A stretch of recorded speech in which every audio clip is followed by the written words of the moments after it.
Yo, what's going on, guys? Welcome back to the channel. My name is Nick Theriot. Today I have an exciting new video for you guys. Be kind of short, but I get this question a lot, and it kind of goes around, like worldwide targeting versus single country targeting and stuff like that. And I've answered a few times in the comments, but I just really want to kind of go through my kind of prospects and views based around this particular area. So with that being said, before we get started, hit that like button, hit that subscribe button, and drop a comment below if you're currently expanded into a few different countries and stuff like that. And I'm curious of how many of you guys are out there actually going out further than just one country, maybe multiple different countries. So that being said, let's dive into the video.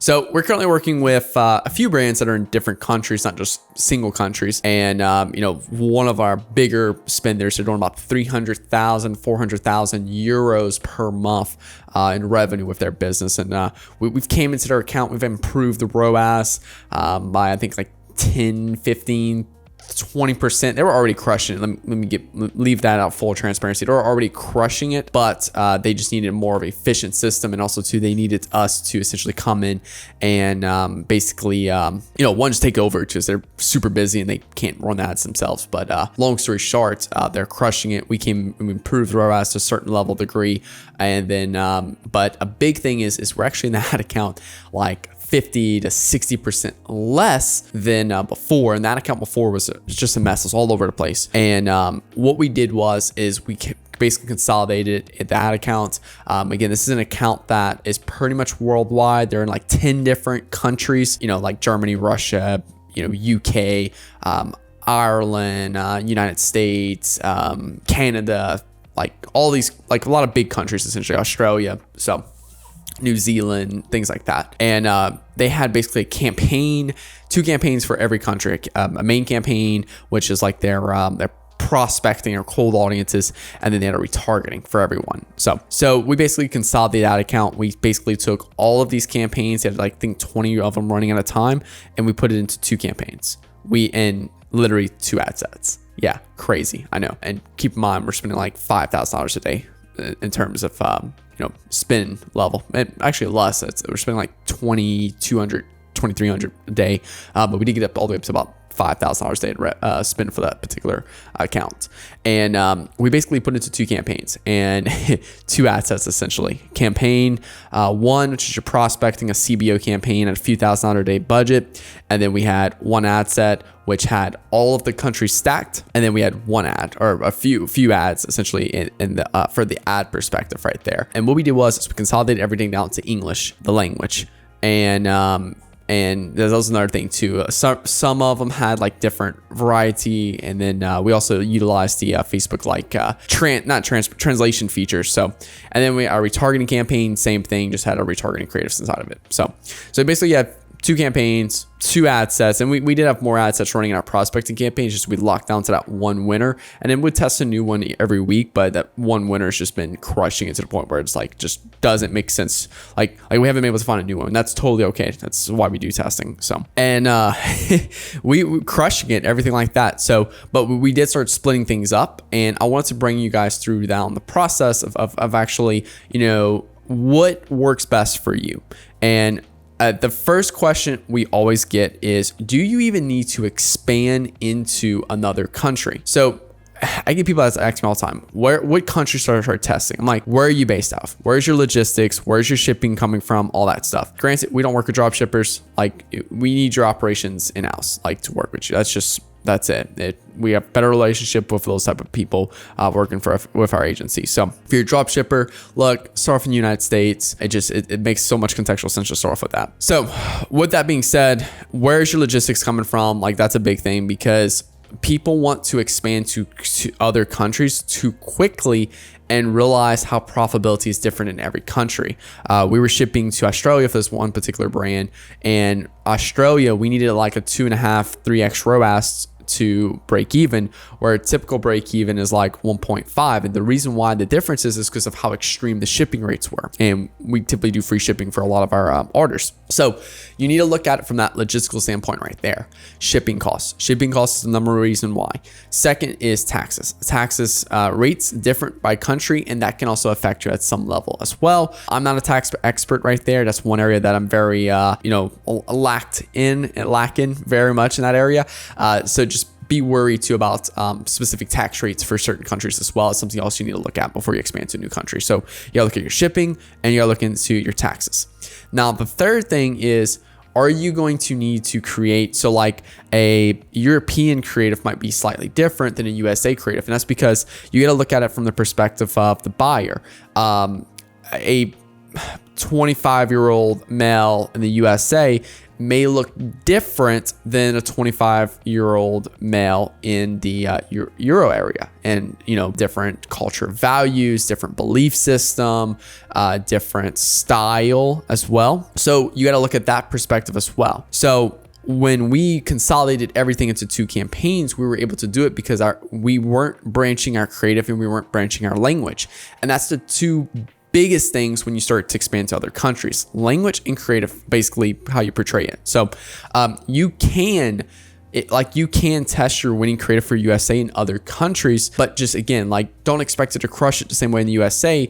Potentially don't expect it to crush the same way, because again, the different views, different cultures, different ethnicities, different backgrounds, things like that. There's a lot of different things that go on when you expand to a new country. So you may need new creative to kind of focus on that area. So what we did is we were actually starting to really focus more on language specific, because we find that language specific also does help with an increase in return on ad spend. And hey, I agree with that too. Because basically, as you start to, the creative may resonate with people, but the language definitely is a big key right there. So just change up the copy with different language. Now that does pose a threat or pose an issue, because essentially what happens is that you can't just do a worldwide. You have to go more country specific. So you can take all of your Spanish speaking areas, all your Dutch speaking areas, all your German speaking areas, all your Russian speaking areas, all your English speaking areas, and you can do what we're doing currently right now is we're putting those ad sets inside of our main scaling campaign, which is just a CBO, and then we're also testing campaigns specific for those specific languages. So here's the campaign of all of our Dutch speaking ads and all of our Dutch speaking specific countries that we're going after. And then here's also our campaign for Spanish here with our Spanish speaking ads and our Spanish speaking countries. So that's another way to do it right there. This creates a few more campaigns and stuff, but it's a way to be a little bit just more from an organizational perspective, easier for you to look at. So again, and that's also assuming you want to expand to these countries. This is after you've already validated you want to expand to these, confirmed you want to expand to these, and then you want to go to these other countries. Then what you do is you can do a campaign specific. That also allows you to force spin. So when you just toss a new country into a CBO, it's probably still going to go after the country that's been converting rather than the country that is new. So just another perspective right there to look at. So that's why also campaign specific works a little bit better. So long story short, you got to go down through just this process in terms of, okay, do I need to expand to another country? Also too, look, let me tell you this. If you're in the USA and you're not even doing $50K a month, you do not need to expand to another country. If you're in the USA not even doing $500K a month, you do not need to expand in another country. There's a lot of business owners that want to expand to another countries just for a bragging and more of an egotistical perspective. And it's very true. Oh yeah, I'm worldwide. Yeah, and then your profit margins are actually 20 to 30% less than they could be because you're paying for all these extra shipping rates. It's better to expand and scale really hard in your current country. And a lot of times, go watch my video on, scaling past barriers or scaling past these invisible ceilings and stuff like that. There's other things that could be done is people think hey, I can't go past, $3,000 a day in revenue. I'm stuck at this. I need to expand to another country. No, you just got to go more into creative diversification, and that's going to fix your brand essentially. So it's not necessarily the fact that you're you met your quota in that particular country. It's just the fact that you have other issues in your creative strategy that's, once you fix, it's going to allow you to, one, have higher profits, two, scale past that, and three, you don't have to deal with the logistical headache of going to these other countries. But let's say you're capped at that country, you're capped in one country, you're doing a few $100,000 a month, you're very profitable, and now you want to expand these other countries just from the perspective of not more of an ego standpoint of, hey, we're worldwide, but just due to, hey, we have a very high demand of people in Australia that love our product, that would love to purchase from us, and we have it proven and everything like that, and then we expand to Australia. Well, what we do is we'll set up a separate campaign. We'll use some of those proven audiences already from our other campaign, and then we'll test our current creative right now in the specific area, but we'll also to get some Australian content creators start to create some content with our product, because again, the culture and the beliefs and the views of people might be slightly different, and they might approach a American creative slightly different than an Australian creative if they pinpoint the creator. So then you can start scaling that up, and then you might have 2 or 3 campaigns, and then if you don't notice any difference at all between the creative, then you can just kind of put those countries together in the same ad set. Again, we have another client that same creative works in all countries. We've tried other country specific creatives, doesn't matter. So that way, and in English is the primary, they don't have their website translated at all, so it's just no way for us to even run a language specific creative. So what we do is we just do English, and then we have the winning creatives, and we just have our ad sets with audience testing with all the countries that work for that specific area. And again, just one CBO scaling. So it just depends. It really just kind of determines on when you start going to these separate campaigns, is if we do another campaign for a country, then the language or the creative needs to be different. If not, then just test that new country in your main scaling campaign, put a minimum budget behind it to get a little spin to it, and you're good to go. So, and again, I have plenty of videos on my channel that kind of talks about, how I structure my ad account and stuff like that. So yeah, really hope you guys enjoyed this video. I know this is not like a common problem. I probably won't expect this video to do too well, just because I know it's not a common problem for everyone. It's a very niche problem, but just kind of take you guys through my thought process and my thoughts around expanding to other countries and stuff, and setting up the ad account, things like that.